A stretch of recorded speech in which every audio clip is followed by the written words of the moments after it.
네, 안녕하십니까. 제 목소리가 좀 이상한데 이해하시고 들어주세요. 제 손주 녀석이 목감기에 걸리더라가지고 저한테는 넘어왔어요 이게. 네, 우리 이 목사님이 인생을 살아가는 것이 이제 저 때문에 괴로워졌다고 이제 말씀을 했는데 저도 지금 현재 괴롭습니다. 주님 안에서 살아간다는 것이 참 은혜고 참 감사한 일이지만 그렇게 주님의 뜻을 따라 걸어가는 그 길은 반드시 세상의 가치관으로 인해서 공격을 받게 돼 있어요. 그것을 거슬러 간다는 것은 참 쉽지 않은 일이다. 근데 그것을 걸어가는 과정 속에서 하나님이 주시는 우리에게 다가오시는 하나님의 놀라우신 그 은혜는 참으로 다른 것으로서는 감당할 수가 없는 것들이죠. 일단은 죄송합니다. 제가 어저께 최 집사님하고 이제 얘기하다가 제가 파푸아뉴기니에서 살았던 얘기를 잠깐 했는데 오늘 설교보다 그게 더 재밌을 것 같다고, 그게 더 은혜가 될 것 같다고 그렇게 말씀하셔서 다음에 불러주시라고 그럼 그런 얘기하겠다고 그랬어요. 그런데 오늘 제가 잠깐 저희가 파푸아뉴기니에 우리 살았던 그 마을 사람들을 한번 잠깐 사진으로 여러분들한테 보여드리겠습니다. 먼저 하나 보여주십시오.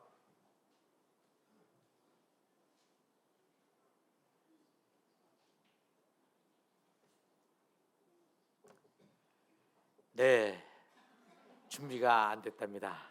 네, 이럴 경우가 생기죠. 그렇죠? 네. 자, 그러면 오늘 말씀 예배는 어떻게 드려야 하는가? 사실 제가 작년인가요? 재작년인가요? 작년에 와서 왜 우리는 예배를 드려야 하는가? 우리는 왜 예배를 드리는 목적이 무엇인가? 이거를 여러분들하고 나누는데 이번에는 예배는 어떤 예배를 드려야 하는가? 이 얘기를 여러분들하고 나누기를 원합니다. 오늘 이 얘기는 우리가 너무나도 잘 알고 있는 수가성 여인 얘기예요. 이 수가성 여인의 이야기가 지금 예수님께서 사마리아 땅을 지나가시다가 수가라고 하는 이 도시에 들어오셨는데 여기에서 이제 그 바깥에 있는 우물가에서 이제 앉아 계시는데 이 여인이 12시쯤에 이제 오게 된 것이죠. 이렇게 오게 된 이 여인에게 물을 달라고 하니까 이 여인이 뭐라고 그러냐면 당신은 유대인인데 왜 나한테 물을 달라고 그러느냐 이렇게 반문을 합니다. 여러분들 보통 이 당시의 여인들은 굉장히 그 사회에서 사람 취급을 받지 않았거든요. 그렇지 아시죠? 그런데 남자가 얘기하면 그냥 따라가게 돼 있는 겁니다. 그리고 나그네가 물 달라고 그랬었을 때 나그네에게 물을 주는 것이 그 당시에 뭐예요? 친절이죠. 근데 이 여인은 전혀 그런 반응을 보이지 않고 물 줄 생각을 하지 않고 어떻게 하느냐? 당신은 유대인인데 왜 나한테 물을 달라고 하느냐? 라고 하는 반문을 합니다. 이 말은 이 여인은 이 유대인들에 대해서 갖는 적개심이 굉장히 높다는 것이죠. 이 여인은 사실 일반 여인과는 좀 달라요. 그런가 하면 이 여인은 그 당시에 일어나지 못할 일을 하고 있었어요. 남자가 5명이 갈렸어요. 그리고 이제 있는 남자도 자기의 남편이 아니라고 동거하고 있다는 것이죠. 그러면 이러한 상황 속에서 당시에 돌 맞아 죽을 그런 상황이잖아요. 근데 이 여인은 그렇게 돌 맞을 짓을 하지 않은 것처럼 보여요. 왜? 합법적으로 결혼했다가 다 내보낸 거거든. 보통 그 당시에 남자가 여자를 내치는데 지금 여기서는 여자가 남자를 내쳐버린 거예요. 우리나라 옛날에 개화시기에 신식 여성들 완전히 그 당시에 가치를 따라가지 않았던 여인들처럼 이 여인도 좀 그런 대찬 성격이 있었던 여인인 것 같아요. 그런가 하면 이 여인은 물을 달라고 하니까 예수님께서 물을 달라고 하니까 왜 당신은 유대인인데 나한테 물을 달라고 하느냐? 그러니까 예수님께서 뭐라고 그러세요? 야, 네가 내가 누군 줄 알면 네가 나한테 오려 생수를 달라고 그럴 것이다. 그랬더니 이 여인이 뭐라고 그럽니까? 이 우물은 야곱의 우물이다. 그리고 두레박은 내가 가지고 있다. 근데 네가 무슨 수로 물을 나한테 준다고 하느냐? 이렇게 또 반문을 해요. 이 여인은 지금 왜 여기서 야곱의 우물이라는 말을 했을까요? 이 여인은 무슨 얘기를 하는 거냐면 우리가 유산으로 받은 상속받은 우물이다. 그러므로 우리가 아브라함, 이삭, 야곱의 적손이다. 이 얘기를 하는 겁니다. 너희들은 이 우물이 없지 않냐? 그러니 너희들보다 우리가 더 정통성을 가지고 있는 아브라함의 자손이다. 이 얘기를 하고 있는 것입니다. 이 여인은 그 당시에 그 문자를 아는 비율이 남자들도 한 10%밖에 되지 않았어요. 여자들은 더 없었거든요. 그럼에도 불구하고 이 여인은 자기 민족의 그 역사를 가지고 그를 가지고 어떻게 해요? 자부심을 가졌던 여인이에요. 그러니까 이 여인은 그 당시에 아무것도 모르고 그냥 살아가는 무지렁이 같은 여인이 아니었다는 것이죠. 이 예수님께서 말씀하시기를 당신이 여기 어디 보냐면 12절을 볼까요? 12절을 보면 여러분들 그 12절에서 본문 나올 수 있나요?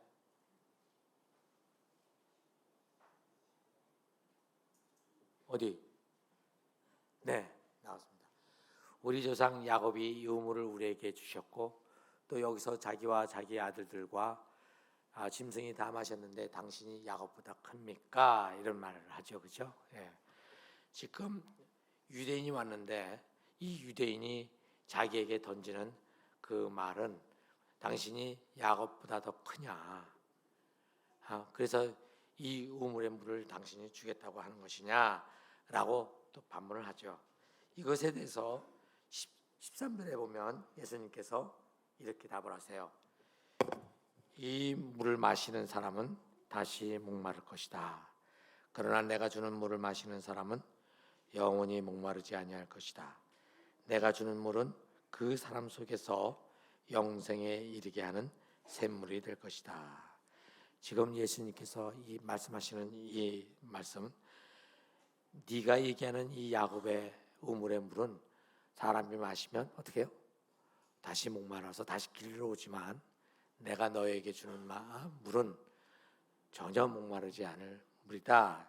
영생에 이르게 하는 샘물이 될 것이다. 이렇게 말씀을 하셨습니다.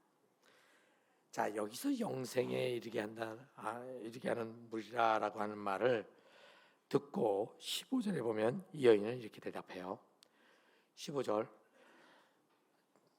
여자가 이르되 주여 그런 물을 내게 주사 목마르지도 않고 또 여기에 물길로 오지도 않게 하옵소서 이렇게 돼 있어요.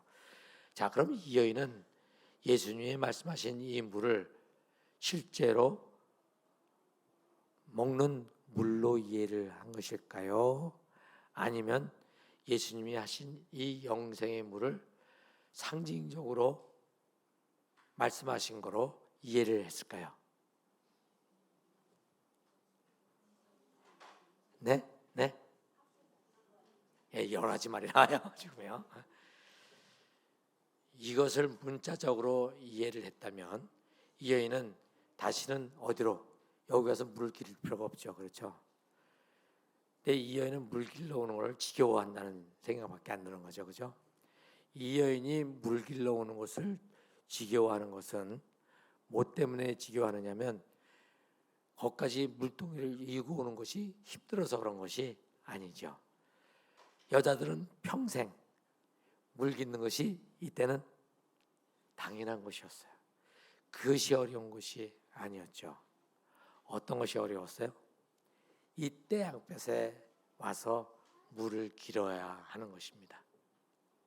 다른 사람들은 아침에 저녁에 해가 뉘웃뉘웃거릴 때에 와서 물을 길는데 자기는 그때 양볕에서 이 물을 길어야 하는 게 아주 힘들었던 것이죠.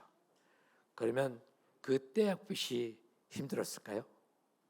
물론 그것도 힘이 들었겠죠. 그런데 더 힘들었던 것은 이 여인은 수가성 그 성 안에서 왕따를 당하고 있는 그게 힘들었던 것입니다.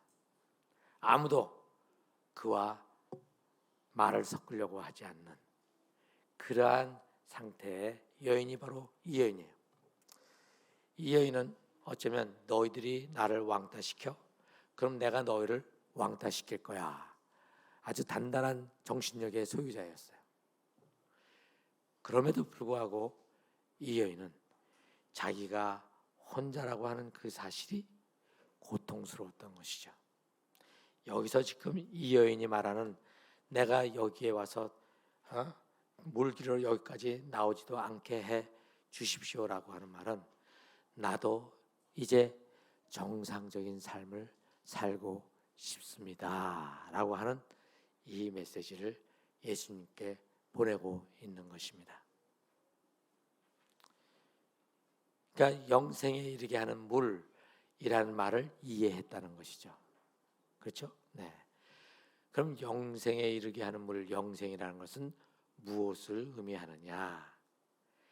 영생은 우리가 생각할 때 예수 믿고 천당 가서 영원히 그곳에서 산다 이렇게 생각을 하지 않습니까? 우리는 그렇게 생각하는데 이때 당시 이 사람들은 그렇게 생각을 안 했어요. 메시아가 오면 그 메시아가 오시면 이스라엘이 회복되고 그 이스라엘이 메시아가 왕이 돼서 하나님의 의와 공의와 사랑으로 그 땅을 통치하시는 나라가 된다. 그 나라에 들어가는 것을 영생이라 이렇게 생각했어요. 우리가 생각하는 거하고 좀 다르죠. 요한복음 17장에 가보면 영생을 설명하는데 영생은 하나님을 아는 것이다 이렇게 돼 있어요. 하나님을 안다는 말은 무엇을 얘기합니까? 하나님과 관계가 맺어지는 것을 얘기하겠죠. 그렇죠?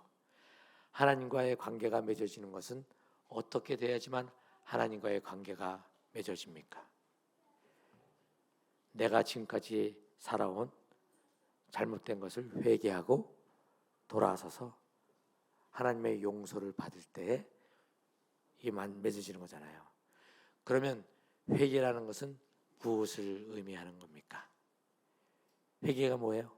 아, 내가 누구를 욕했습니다. 내가 도둑질했습니다. 내가 간음을 했습니다. 이런 것을 가지고 우리가 하나님 앞에 고백하는 것, 그것은 회개의 주변불을 치는 것밖에 되지 않아요. 회개란 무엇이냐? 우리가 하나님의 자리에 앉아 있는 것이 죄고 이제 그 죄로부터 돌아서서 내 인생의 주인이 우리 주님 하나님 당신뿐입니다 라고 고백하고 그 길을 걸어가는 것이 회개예요. 이제 이 길을 얘기하는 것이 바로 그래 그럼 너에게 내가 용서를 베풀겠다라고 예수님께서 말씀하시고 그것으로 그들은 하나님 나라 안으로 들어오는 것입니다. 그 하나님 나라 안으로 들어올 때에 그들은 하나님과 교제가 일어나는 것이죠. 그것이 영생이에요. 그래서 우리가 그런 삶을 살기로 결정하고 걸어간다면 지금 여러분들은 영생을 경험하고 있는 것입니다. 그리고 우리가 죽으면 우리는 주님과 함께 낙원에 있으면서 그 영생을 경험하는 것이죠. 그리고 예수님이 다시 오시면 우리는 어떻게 됩니까? 부활을 하죠. 그 부활을 하면 이 온 세상이 하나님이 창조하신 온 세상이 다시 새롭게 만들어지고 거기에 우리가 여기에 하나님이 통치하시는 나라가 이루어지고 여기가 우리에게 있어서 영원히 살아가는 그러한 나라의 삶을 사는 것이 바로 영생을 얘기하는 것입니다. 이 여인은 지금 여기서 이것의 뜻을 알고 있었던 것이죠. 나도 그 안에 들어가게 해주십시오. 이따가 이 부분이 또 구체적으로 어떻게 나타나는지는 말씀을 드릴게요. 이렇게 얘기를 하니까 예수님께서 그러면 내 남편을 데리고 와라 이렇게 말씀하셨어요. 저 남편이 없는데요. 네 말이 맞다. 네가 여태까지 남편을 5명을 갈아치웠어. 그러고 이제 있는 남자도 어떻다고요? 네 남편이 아니야. 동거 중이야. 이렇게 말씀하셨어요. 이 여인이 뭐라 그래요? 당신은 선지자입니다. 이 여인이 선지자라고 했었을 때 이것은 와우, 나의 이 상황을 알아맞혔네? 예언자네? 그 정도가 아니에요. 이 말은 무엇이냐면 죄송합니다. 제가 목이 좀 말라서 이 말은 무엇이냐면 말라기 선지자가 온 이후 침례 요한이 오기 전까지 400년 동안 하나님은 침묵하셨어요. 그 기간 동안에 선지자들이 한 명도 나타나지 않았다는 것이에요. 그런데 유다 땅에 선지자가 나타났어요. 그게 바로 침례 요한이에요. 이 여인은 그 소식을 듣고 있었겠죠. 그렇죠? 근데 한 번도 본 적은 없어요. 그런데 여기에 지금 누가 왔어요? 예수님이 와서 자기의 속사정을 그대로 보여주셨잖아요. 그러니까 이 여인이 뭐라 그런 거예요? 당신이 선지자입니다 라고 하는 말은 바로 이 요한, 침례 요한과 빗대어서 얘기를 하는 것이죠. 근데 침례 요한은 무엇을 선포했어요? 회개하라, 하나님 나라가 가까이 왔다. 종말을 얘기했던 것이에요. 이 여인도 지금 당신은 선지자입니다 라는 말을 했었을 때에 이 여인이 의미한 바는 당신이 이제 종말을 선포하러 여기에 오셨군요 라고 하는 그러한 고백을 하고 있는 것입니다. 자, 이 여인은 왜 이 얘기를 했을까요? 예수님께서는 왜 이 여인의 이 남편 5명 갈아치운 얘기를 했을까요?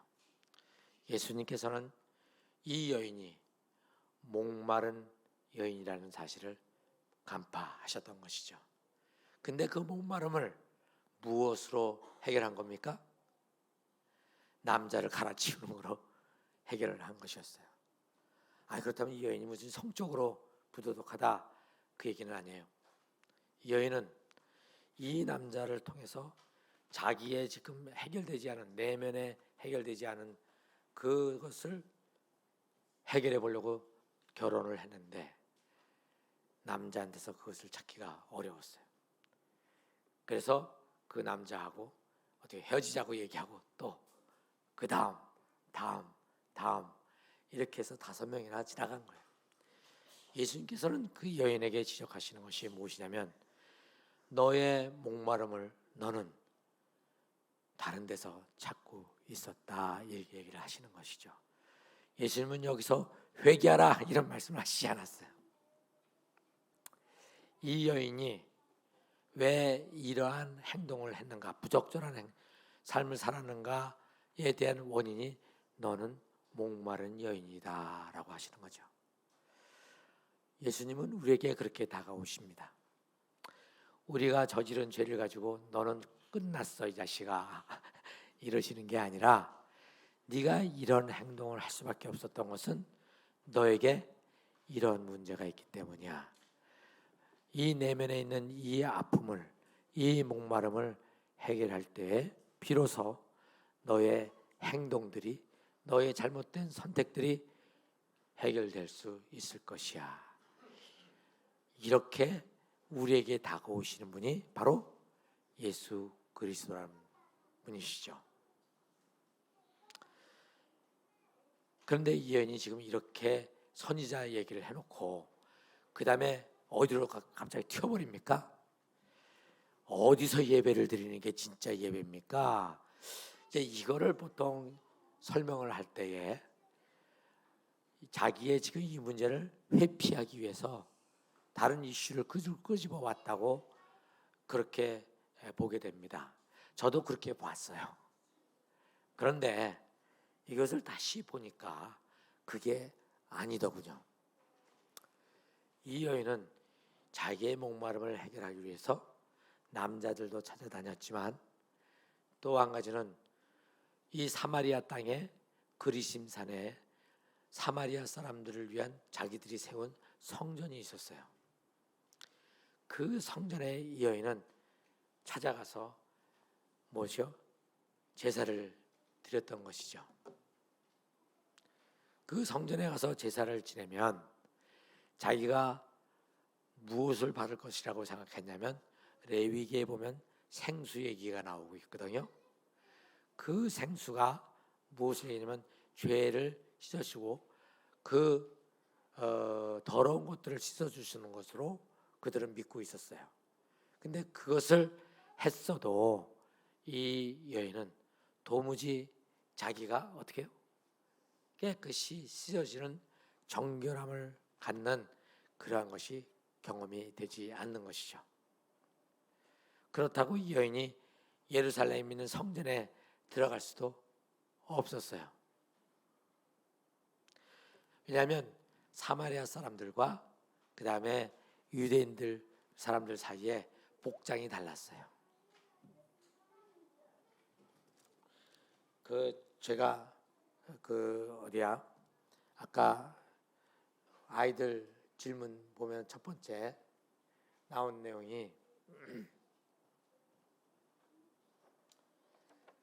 사마리아 여인은 예수님이 유대 사람인 것을 어떻게 알았나요?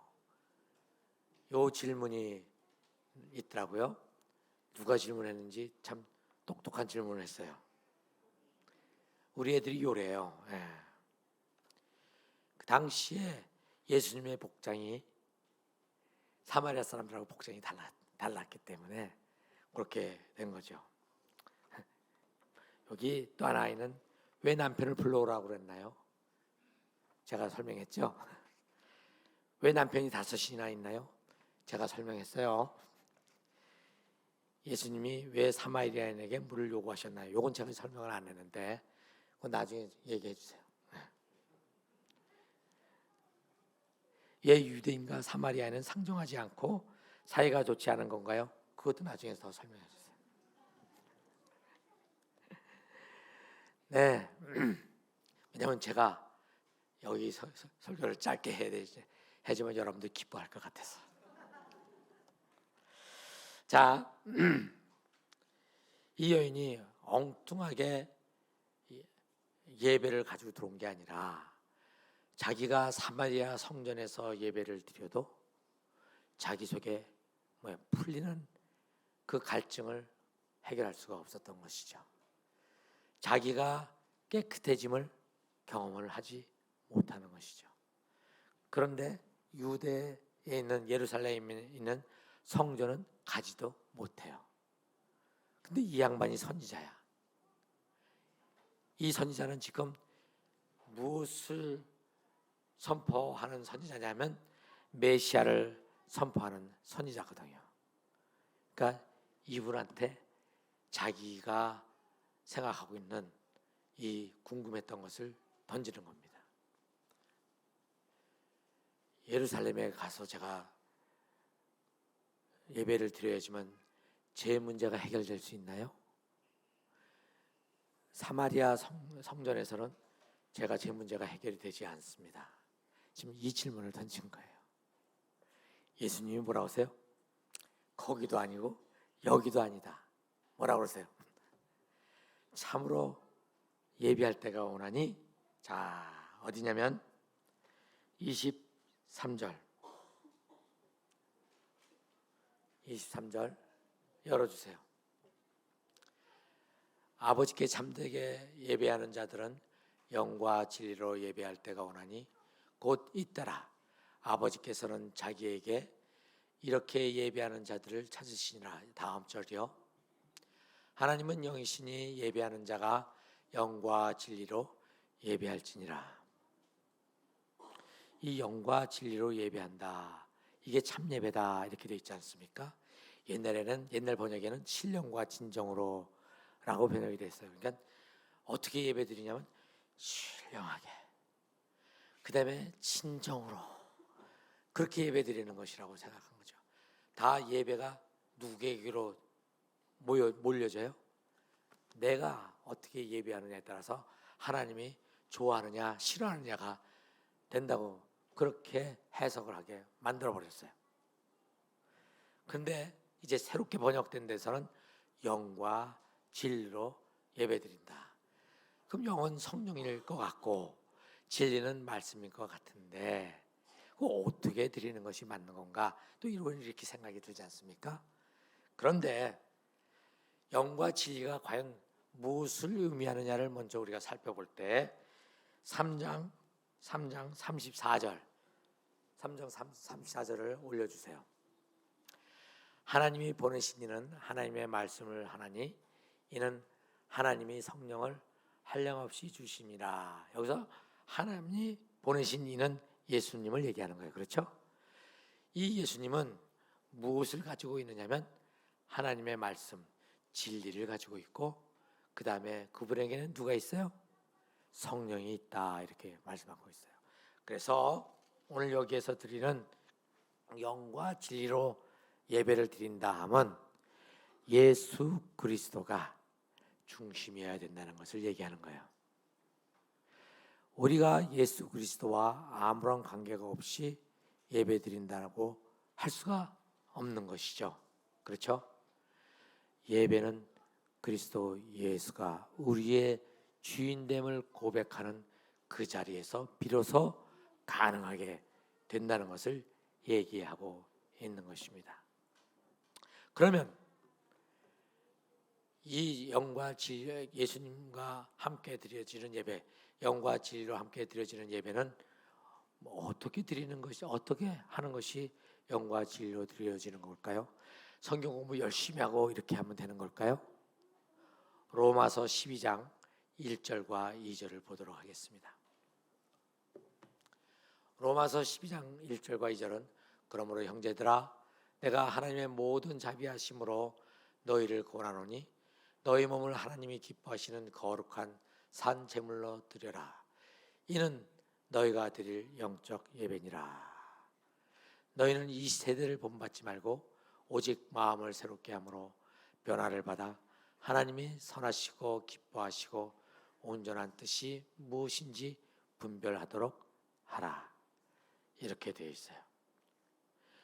하나님께 드려지는 영적 예배는 뭐라고 되냐면 오늘 하루하루 일상 속에서 하나님 나라의 가치를 붙잡고 걸어가는 것을 얘기하는 겁니다.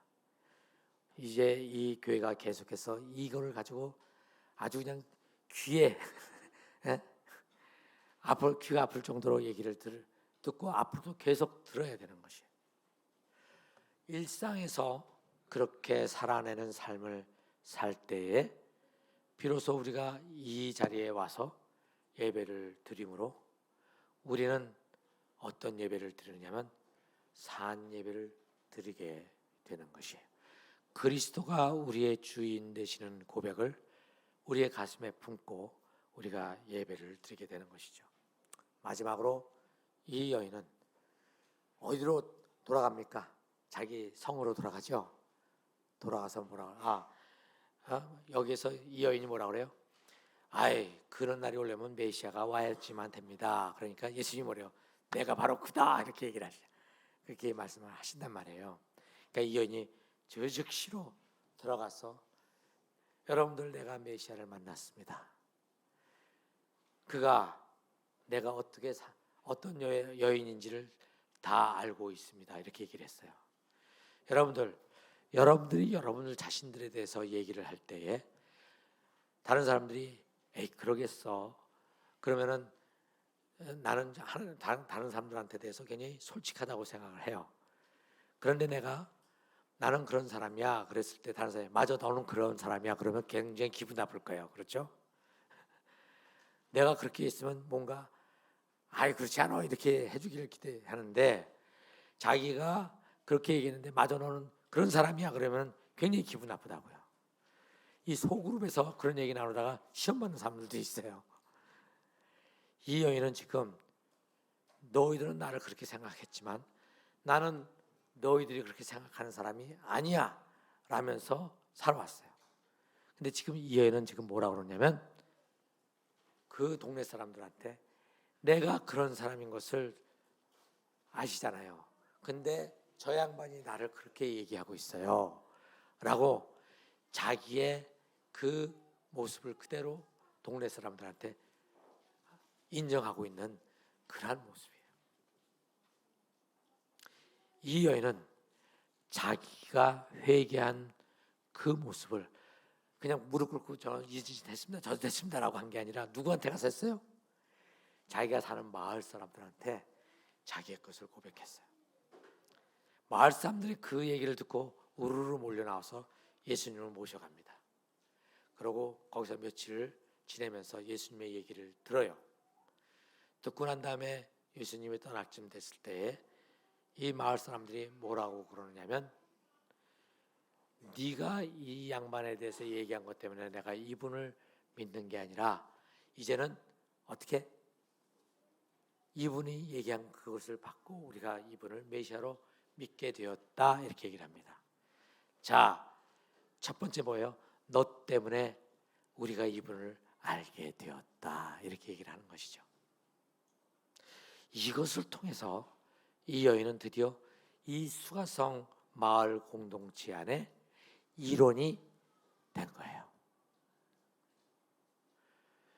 이들도 예수님을 메시아로 고백하고 이 여인도 메시아로 고백했을 때 일어나는 일은 무엇이에요? 서로 반목했던 이 두 파티가 어떻게 됩니까? 하나로 모아지는 것입니다. 영과 진리로 예배드리는 자들, 예수 그리스도를 주로 고백하고 예배드리는 자들, 이들에게 일어나는 것은 화평입니다. 이들에게 일어나는 것은 평화예요. 이것이 마태복음 5장 산상수훈의 이야기입니다. 팔복의 이야기예요. 그것을 위해서 우리가 이 예배를 드리는 것이에요. 예배 속에 주기도문에 하늘에 계신 우리 아버지여 이름이 거룩히 여김을 받으시오며 나라가 임하게 하여 주십시오.